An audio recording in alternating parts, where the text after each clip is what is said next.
A new year, a new you. Wish you a happy new year 2025. As you know, JMIN 2025 is pretty close, so it's really important to revise concepts with the help of relevant problems. In this endeavor, I have come up with a problem based on the concept of motion of charged particle in uniform magnetic field, which is conceptual and interesting at the same time. So without getting any further delay, let's get started. तो सबसे पहले हम लोग problem का जो setup है उसको समझते हैं. तो आपके सामने एक डायग्राम है. आप यहाँ पे देख सकते हो एक मैग्नेटिक फील्ड है which is into the plane. उसका वैल्यू b दिया हुआ है और वो एक रीजन में कन्फाइंड है. उसका विड्थ d दिया हुआ है. यहाँ पे एक चार्ज पार्टिकल है जिसपे पॉजिटिव चार्ज प्लस q है और उसका मास m दिया हुआ है. वो u वेलोसिटी से एंटर कर रहा है with an angle of 30 degree with this horizontal line. तो यहाँ से वो एंटर करता है और ये जो विड्थ है मैग्नेटिक फील्ड का, इसके दूसरे एंड से वो एग्जिट करता है with velocity v at an angle theta with respect to horizontal. ठीक है.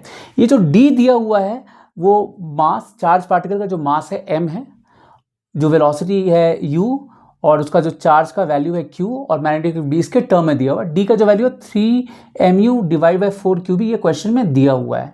तो हमें बताना है कि जो थीटा होगा, ये जो थीटा होगा जो जिससे एग्जिट कर रहा है उसका वैल्यू कितना होगा. और हमारे पास 4 ऑप्शंस हैं. तो सबसे पहले हम बात करते हैं क्वेश्चन के फर्स्ट इंप्रेशन की. आई होप क्वेश्चन का सेटअप आपको क्लियर होगा. तो क्वेश्चन फर्स्ट साइड बहुत सिंपल सा लगता है, ऐसा लगता है इसमें ज़्यादा कुछ नहीं है, बट जब आप एक्चुअली बनाओगे ना तो आपको हो सकता है दिक्कत हो. मे बी ऐसा नहीं भी हो सकता. आप मुझे कमेंट सेक्शन में ज़रूर बताना कि आपको फर्स्ट साइड पे ये क्वेश्चन क्लिक किया था या नहीं किया था. सो एनीवे, यहाँ पर 2 मेजर कॉन्सेप्ट्स हैं. ठीक है. जो हमारा जो लाइन ऑफ थॉट होगा वो क्या होगा. सबसे पहले आप देखो यहाँ पे ठीक से, तो यहाँ पे वेलोसिटी u दिया गया जिससे वो एंटर कर रहा है और जो एग्जिट किया गया है उसका वेलोसिटी v दिया गया है. तो of course in terms of velocity, क्योंकि डायरेक्शन अलग अलग है, वेलोसिटी तो अलग अलग होगा लेकिन इसका मैग्नीट्यूड सेम होगा. क्योंकि आपको पता है जो मैग्नेटिक फोर्स होता है वो वेलोसिटी के परपेंडिकुलर काम करता है. F जो होता है वो q v क्रॉस b होता है, राइट. तो जो फोर्स होगा वेलोसिटी के परपेंडिकुलर होगा और कोई भी फोर्स अगर वेलोसिटी के परपेंडिकुलर है तो उसके डायरेक्शन को ही चेंज कर सकता है, उसके मैग्नीट्यूड को चेंज नहीं कर सकता है. सो मैग्नीट्यूड के टर्म में बात करें तो u और v दोनों का जो मैग्नीट्यूड होगा वो सेम होगा, बट क्योंकि डायरेक्शन डिफरेंट है तो वेलोसिटी ऑफ कोर्स हम डिफरेंट बोलेंगे. ठीक है. तो ये तो पहला हो गया कॉन्सेप्ट. दूसरा क्या है, यहाँ पे जो मेन प्रॉब्लम अराइज होता है वो इसलिए अराइज होता है क्योंकि ये जो विड्थ है d है ना, ये कन्फाइंड है. अगर ये पूरे स्पेस में प्रेजेंट होता magnetic field into the plane तो फिर दिक्कत नहीं होती, तो हमारे लिए अप्रोच करना मुश्किल काम नहीं होता. बट क्योंकि ये कन्फाइंड है तो यहाँ हमें दिक्कत हो सकती है.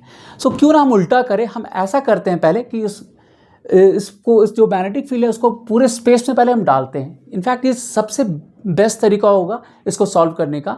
पहले आप रेस्ट्रिक्शंस मत डालो. आप क्या करो कि पूरे इंटायर मैग्नेटिक फील्ड को इस पूरे स्पेस में डाल दो, फिर देखो क्या होता है. तो ऑफ कोर्स आपको पता है क्या होने वाला है. पॉजिटिव चार्ज है तो क्या होगा, अगर ये पूरे स्पेस में मैग्नेटिक फैला हुआ है तो ये पूरा ये सर्कुलर पाथ में घूम जाएगा चारों तरफ, राइट. ऐसा घूमता रहेगा. बट क्योंकि ये कन्फाइंड है, ठीक है, तो अब ऐसा हो सकता है कि कहीं ये बीच से एग्जिट हो जाए. बट वो जो एग्जिट पॉइंट होगा वो क्या होगा ना, ये सोचने वाली बात है, राइट. तो पहले समझते हैं जो इनिशियल वैल्यू दिया हुआ है 30 डिग्री एंगल दिया हुआ है क्वेश्चन में, तो पहले देखते हैं इससे क्या होता है. तो क्योंकि ये जो विड्थ है d, आप देखो ठीक से, हमें पता है कि जो रेडियस होता है वो mu बाई क्यूबी होता है और जो यहाँ पे जो d दिया गया है वो mu बाई क्यूबी के टर्म है. तो हम पहले एक काम करते हैं कि हम इस d को रेडियस के टर्म एक्सप्रेस करने की कोशिश करते हैं. हो सकता है वहाँ से हम कुछ कंक्लूड कर सकते हैं, कर पाएँ, एग्जिट पॉइंट को बता सकें. इनफैक्ट आप देखो तो कई बार क्वेश्चन में जो ये वैल्यू रहता है दिया हुआ r के टर्म में रहता है, जो रेडियस mu बाई क्यूब इसके फॉर्म में होता है, जिसको आप r के टर्म में लिख सकते हो. तो उससे हमें एक रफ आइडिया मिल सकता है कि एग्जिट पॉइंट कहाँ पर होगा. देखते हैं यहाँ पर क्या होता है. सो d का जो वैल्यू हमें पता है कि जो r होता है वो mu बाई क्यूब ही होता है, राइट. सो यहाँ पर जो d का वैल्यू होगा, d का वैल्यू यहाँ पे 3mu बाई 4 क्यूब है. मतलब बेसिकली आप ऐसा भी कह सकते हो दिस इज 3/4 टाइम्स r. ठीक है. अच्छा, तो ये समझ में आएगा कि d इन टर्म्स ऑफ जो रेडियस है, जो सर्कल का रेडियस है उसके टर्म में क्या होगा. अब यहाँ पर देखते हैं, अगर ये 30 डिग्री होगा, ये 90 होता है, हमें पता है नहीं. इसको आप आगे बढ़ाओगे तो ये 90 हो गया, ये 90 हो गया. इधर फोर्स तो इस तरफ काम करता है ना, इधर हमारा सेंटर होता है, राइट. इधर मेरा सेंटर, क्योंकि पॉजिटिव चार्ज तो v क्रॉस b करोगे आप, v क्रॉस b करो तो फोर्स इस तरफ आएगा, तो जो सेंटर होगा सर्कल का इस तरफ होगा. तो ये 30 हो गया, ये 90 होगा ऑफकोर्स, 90 था, ये कितना हो गया, 60 हो गया, ये 60, ये 90 अगेन, ये 30 हो गया। अब देखना ठीक से यहाँ पर, ये 30 डिग्री है, ये एंट्री पॉइंट, लेट्स हम इसको पी बोलते हैं। तो ये अगर आ रही है 30 डिग्री, तो ये कितना हो जाएगा, आर साइन 30 डिग्री होगा, राइट। ये जो वैल्यू होगा आर साइन 30 डिग्री होगा, राइट। तो ये जो हॉरिजॉन्टल डिस्टेंस होगा पी से लेके सेंटर का, इसका सेंटर ऑफ सर्कल उसके ठीक नीचे का आर साइन कितना हो गया, r/2। और हमें लेना कितना, 3r/4 तक जाना है। इस पॉइंट से राइट साइड 3r/4 विड्थ तक मेरा मैग्नेटिक फील्ड प्रेजेंट है। आप देख सकते हो ये जो एंट्री पॉइंट है इसके राइट साइड में d जो मेरा 3r/4 है वहां तक मेरा मैग्नेटिक फील्ड प्रेजेंट है, उसके बाद नहीं है।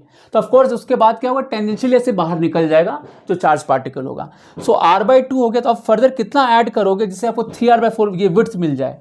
तो ऑफकोर्स ये जो होगा r/4 होगा। आप देख सकते हो r/2 प्लस r/4 कितना होगा, 3r/4 होता है। इसका मतलब ये हुआ कि अगर ये इधर r/2 होता तो इसका लेवल क्या होता, सेम होता। बट क्या हो रहा है, उसके पहले ही एग्जिट कर जा रहा है क्योंकि ये r/4 है। तो r/4 ऑफकोर्स यहाँ नहीं आएगा, इस लेवल पे नहीं आएगा, क्योंकि अगर ये इधर r/2 होता तो ऑफकोर्स यहाँ से ऐसे जाता, यहाँ से एग्जिट कर गया होता। बट क्योंकि ये r/4 ही आ रहा है तो ये पहले ही एग्जिट कर जाएगा। तो कहीं यहाँ से ये एग्जिट कर जाएगा, क्योंकि मेरा जो भी मैग्नेटिक फील्ड है यहाँ तक कन्फाइंड है। मेरा जो d है ये है d, राइट, यहाँ तक ही कन्फाइंड, इसके आगे नहीं है। तो ये जो v होगा यहाँ से एग्जिट करेगा। तो लेट्स से ये अगर थीटा है, अच्छा ये अगर 90 इधर फोर्स काम कर रहा होगा, राइट। तो ये थीटा, ये 90, तो सेम लॉजिक से ये कितना हो जाएगा, ये हो जाएगा 90 माइनस थीटा। ये आप देखोगे 90 माइनस थीटा है ना, ये अगर 90 होगा तो ये कितना हो जाएगा थीटा से। तो ये आपको पता भी होगा, ये थीटा हो तो यहाँ भी क्या होता, थीटा हो जाता है। अब एक बार थीटा मेरे को पता चल गया तो अब देखो ठीक से, तो यहाँ पर इस ट्रायंगल में ये जो राइट एंगल ट्रायंगल बन रहा है, ये जो राइट एंगल ट्रायंगल बन रहा है, अब मेरे लिए बताना आसान है। तो हम साइन थीटा कितना बोलेंगे, साइन थीटा बोलेंगे जो परपेंडिकुलर होगा r/4, और जो रेडियस होगा वो तो यही आर होगा, ये भी तो आर ही होगा ना, ये वाला, ये जो होगा हाइपोटेन्यूज क्या होगा, इसका रेडियस ही होगा, आर होगा। सो 1/4, तो थीटा का जो वैल्यू हो जाएगा यहाँ से कितना होगा, साइन इनवर्स 1/4। तो इसका जो करेक्ट आंसर है वो है ऑप्शन नंबर सी। तो आप देखो ठीक से, यहाँ पे दो मेजर कॉन्सेप्ट था। पहला क्या था कि जो u और v होगा डायरेक्शन में डिफरेंट होगा ऑफकोर्स, तो वेलोसिटी के टर्म से आप बात करोगे तो डेफिनेटली वो अलग अलग होगा, लेकिन मैग्नीट्यूड के टर्म में क्या होगा, सेम होगा। क्योंकि वेलोसिटी, कोई भी फोर्स अगर वेलोसिटी के परपेंडिकुलर होता तो उसके डायरेक्शन को चेंज कर सकता है, उसके मैग्नीट्यूड को चेंज नहीं कर सकता है। तो ये पहला मेजर कॉन्सेप्ट था। दूसरा मेजर कॉन्सेप्ट जो था यहाँ पर वो था एग्जिट पॉइंट को आइडेंटिफाई करना। और एग्जिट पॉइंट को आइडेंटिफाई करने के लिए हमें पहले ये माना कि एंटायर स्पेस में मैग्नेटिक फील्ड अगर प्रेजेंट होता तो क्या होता।